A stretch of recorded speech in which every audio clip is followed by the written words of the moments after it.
Bienvenue sur cette chaîne YouTube consacrée au procès contre Michael Jackson ayant eu lieu en 2005.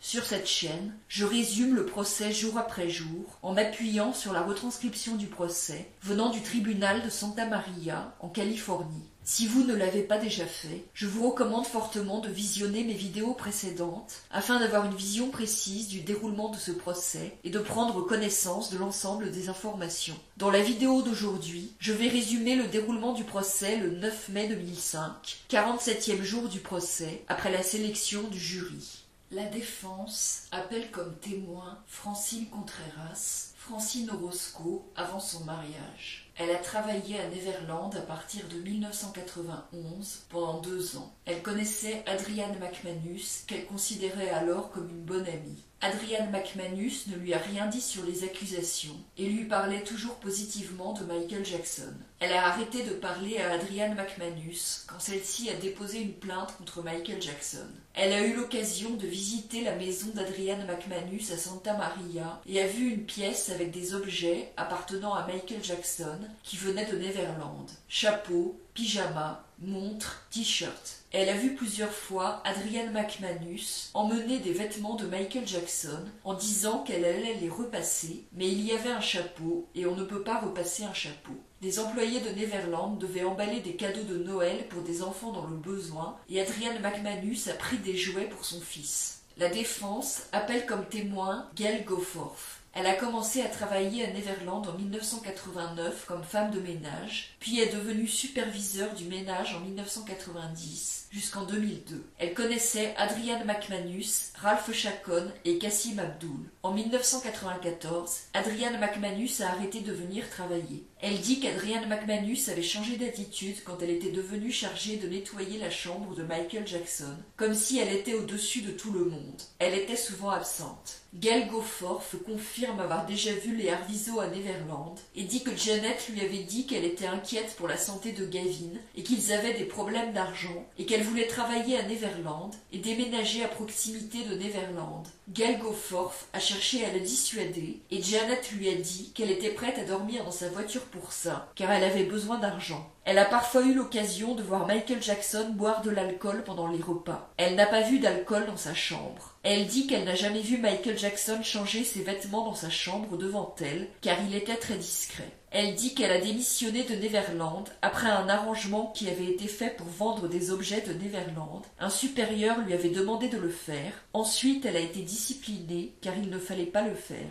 La défense appelle comme témoin Violette Silva, qui travaille à Neverland depuis 1991, actuellement comme coordinatrice de la sécurité, avec un bureau dans le bâtiment administratif. Elle a été formée dans une école de police. Au départ, elle travaillait comme agent de sécurité à Neverland. Elle dit qu'elle ne parle pas beaucoup à Michael Jackson à Neverland, car les employés s'adressent en priorité à un supérieur hiérarchique, dans son cas, le manager du ranch, Joe Marcus. Elle dit que Michael Jackson ne lui a jamais demandé de faire quelque chose qu'elle trouvait inapproprié. Elle n'a rien observé d'illégal ou inapproprié à Neverland. Elle connaît Brian Barron et on savait à Neverland que c'était un officier de police. Elle dit que les registres du portail sont conservés au bureau de l'administration. Elle confirme qu'il est facile de passer au-dessus ou à travers la clôture de Neverland pour une partie de la clôture. Elle dit qu'une fan s'est déjà introduite dans la maison sans autorisation. Elle confirme que la plupart des invités à Neverland ont accès à la maison principale. Michael Jackson décide qui a accès à sa chambre. Elle dit que les agents de sécurité ne sont pas armés, ils ont du gaz poivré, mais ne l'utilisent jamais. Elle dit qu'elle est arrivée à Neverland le jour de la perquisition du 18 novembre 2003 et rien n'a été caché aux policiers. Elle dit que les registres du portail de 2003 étaient dans le bureau de la sécurité, les policiers ne les ont pas pris. Par la suite, elle les a transmis à Mark Geragos. Robert Sanger montre un rapport concernant Gavin Arvizo. Le 21 juin 2002, il avait reçu un avertissement d'un agent de Neverland lui demandant de ralentir avec la voiture de golf, sinon elle lui serait retirée. Elle dit qu'elle connaît les familles Robson, Culkin et Barnes et Chandler. Les enfants qui venaient à Neverland venaient en général avec leurs parents, et les enfants défavorisés ou malades qui venaient avec des associations étaient encadrés par des personnes extérieures avec l'aide des employés de Neverland. Elle dit qu'elle n'a pas eu connaissance d'enfants buvant de l'alcool ou étant alcoolisés à Neverland depuis qu'elle y travaille. Elle dit que les filles pouvaient faire les mêmes activités que les garçons à Neverland. Il n'y avait pas de discrimination. Elle se souvient d'avoir rencontré Gavin Arvizo en août 2000. Elle a vu Gavin et Star avec leur père et ils étaient bien élevés. Mais ensuite, quand ils ont commencé à venir sans leur père, ils étaient plus turbulents. Elle se souvient d'avoir vu les Arvizo à Neverland en février 2003. Parfois ils étaient là et parfois pas. Elle dit que les enfants Arvizo étaient très actifs et dit qu'elle essaye d'être polie. Ils étaient irresponsables, conduisaient les voitures de golf très vite, prenaient des véhicules de Neverland sans autorisation et les agents de sécurité devaient les stopper. Elle les décrit comme destructeurs. Ils conduisaient sur la propriété avec les voitures de golf et les voitures. Elle voyait rarement Janet en février-mars 2003. Elle dit que Janet était parfois très contente ou silencieuse. Elle dit que c'est Devlin qui s'occupait de Gavin et Star. Devlin regardait des films et se promenait en voiture de golf et elle avait l'air de passer des bons moments. Parfois, les enfants Arvizo passaient du temps avec les agents de sécurité dans leur bureau, leur posaient des questions et ne se plaignaient de rien. Elle dit qu'elle n'a jamais vu Janet se plaindre de quelque chose. Elle connaît Dieter Wiener et Ronald Konitzer. Ronald était à Neverland avec sa femme et son fils. Ils étaient très polis. Elle n'a jamais vu Dieter et Ronald traiter les Arvizo d'une manière inappropriée ou inhabituelle. Elle a déjà vu Janet quitter Neverland en voiture avec Cathy Bernard, une employée du ranch. Elle n'a pas vu d'équipe de film en train de les suivre. Elle dit que rien n'aurait empêché Janet d'appeler le 911 si elle l'avait voulu, depuis les logements pour invités. Elle dit que les enfants Arvizo étaient autorisés à quitter le ranch, mais ils étaient encadrés. S'il n'y avait pas d'adultes avec eux, ils n'étaient pas autorisés à partir. Elle dit qu'une consigne avait été donnée aux employés à ce sujet. Les enfants Arvizo ne lui ont jamais dit qu'ils voulaient quitter Neverland et on ne les a jamais empêchés de le faire. Janet ne lui a jamais dit qu'elle voulait partir et si elle l'avait voulu, elle aurait été autorisée à le faire. Parfois, le transport était organisé pour que Janet puisse sortir de Neverland. Devlin passait du temps avec Marie-Nicole Cassio.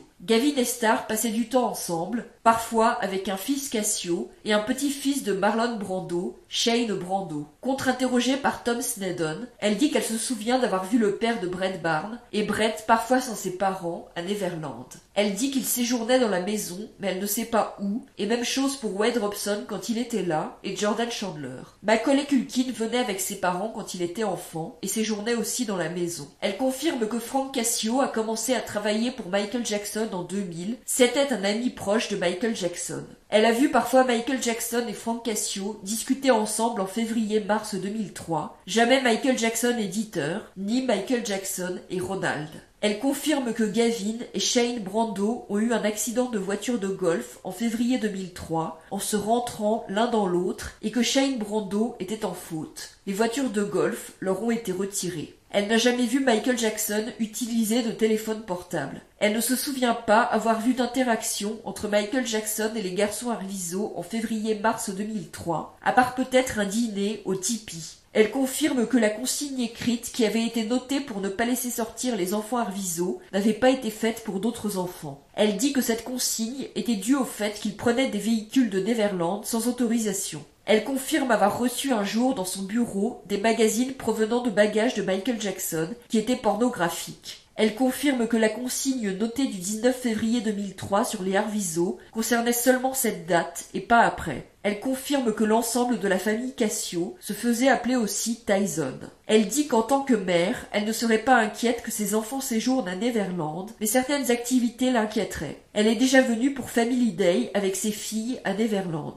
La défense appelle comme témoin Ramon Velasco, qui a travaillé à Neverland entre 1989 et 1999. Il témoigne en espagnol avec une personne pour traduire. Il a travaillé comme jardinier et assistant du cuisinier en nettoyant les plats, puis cuisinier. Son neveu, Carlos Velasco, travaille à Neverland et avait été à l'école à Santa Maria. Il n'a jamais vu Michael Jackson faire quelque chose d'inapproprié avec un enfant. Il se souvient de Jason Francia. Il connaissait Blanca Francia et dit qu'il l'a entendu avoir des rencontres avec d'autres employés de Neverland. Il a vu Michael Jackson jouer avec des invités à Neverland, comme pendant les batailles d'eau par exemple. La défense appelle comme témoin Joseph Marcus, manager de la propriété à Neverland. Il connaît Michael Jackson depuis 18 ans et travaillait déjà dans la propriété avant que Michael Jackson en soit propriétaire, et son père y travaillait aussi. Il confirme que le portail doré de Neverland, qui suit le portail d'entrée, ne se ferme pas à clé, il s'ouvre automatiquement, on peut donc le passer facilement en voiture pour sortir. Ensuite, il y a une route menant au portail d'entrée avec un agent de sécurité à l'entrée. Autour du portail d'entrée, il y a une clôture en bois qui peut facilement être franchie. Il dit qu'il y a 5 ou 6 horloges à l'extérieur à Neverland,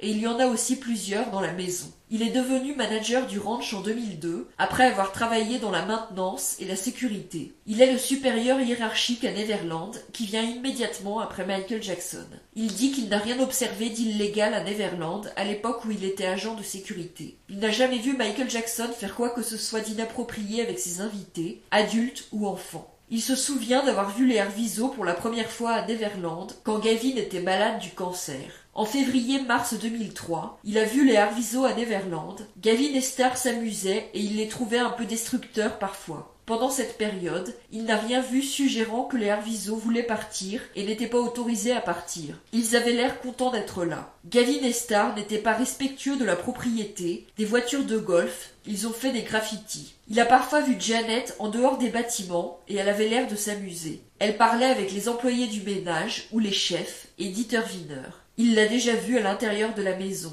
dans la cuisine et l'espace pour les repas, prenant des repas et discutant. Il dit que Janet n'avait pas l'air de vouloir partir et d'en être empêchée, et qu'elle ne s'est jamais plainte de rien auprès de lui. Une fois, il a emmené les Arvizo en voiture faire du shopping à Solvang. Il y avait Janet, Gavin et Star. Il dit qu'il n'a pas cherché à retenir les Arvizo, ni à les empêcher d'utiliser le téléphone. Il les attendait dans la voiture pendant qu'ils faisaient du shopping. Personne ne les a suivis ou filmés. Janet n'avait pas de voiture, donc elle demandait une voiture quand elle avait besoin d'être transportée. Une autre fois, il est allé chercher les Arvizo chez une orthodontiste à Solvang, Jean Simon. Vinny les avait déposés. Joseph Marcus les a escortés chez l'orthodontiste et les a attendus dans la salle d'attente en lisant des magazines. Personne ne lui a donné d'instructions pour restreindre leur comportement. Il confirme qu'il y avait des téléphones dans le bureau. Il les a ramenés à Neverland. Il pleuvait et les Arvizo ont couru pour rentrer dans la voiture. Les Arvizo n'ont pas cherché à appeler à l'aide ou utiliser le téléphone pendant le rendez-vous chez l'orthodontiste. Il dit qu'ils étaient contents d'être là. C'est ici que se termine ce résumé de la journée de procès. Si vous voulez lire la retranscription du procès, vous trouverez le lien de la retranscription sous la vidéo. Si vous appréciez mon travail, je vous encourage à vous abonner, à liker la vidéo et à la partager.